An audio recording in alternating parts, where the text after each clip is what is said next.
So, sitting here with Lynn Nichols. Lynn, thank you for joining me.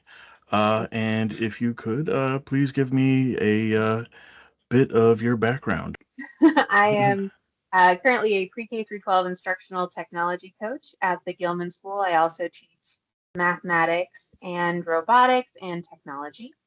I am also working on a PhD in instructional technology at Towson University. Specifically, I'm looking at how makerspace technologies can be used to broaden access to STEM. And I also do a lot of sort of work with microcontrollers as part of my work with robotics. I love working with Arduinos, and I've done some really cool sort of BattleBots activities with microcontrollers, which are really fun too. And so I love working with Stella because it is so based on sort of Arduino technologies and other kinds of microcontroller pieces.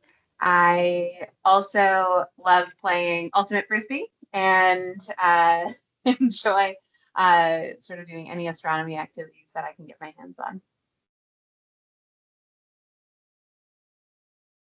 How did you first learn about the Stella instrument, and what drew you to focus on them as educational tools? Yeah. So Alana Resnick introduced me to you, Mike, and you introduced me to the Stella tool through sort of our work at how we can leverage it to enhance mathematics curriculum. And I saw that as a really incredible opportunity to get teachers connected with NASA and connected with handheld sort of spectrometers that they can really easily employ in their classrooms.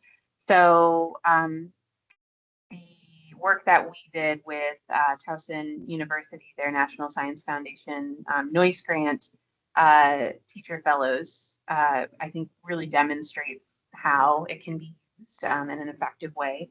We sort of used Stella to talk about all of the data applications of using the handheld spectrometers to measure temperature and look at urban heat islands. And we talked about how it can be used to check vegetation health in order to make sure that we have access to nutritious food across the country and crops are not endangered. And then we also looked at how it can be used to check air quality.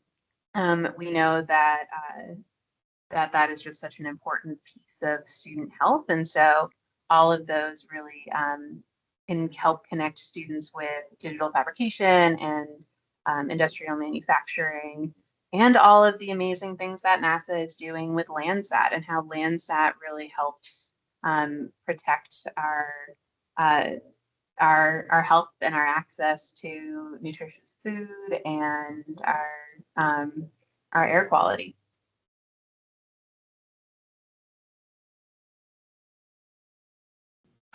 What made you see the connection between Stella and steam making?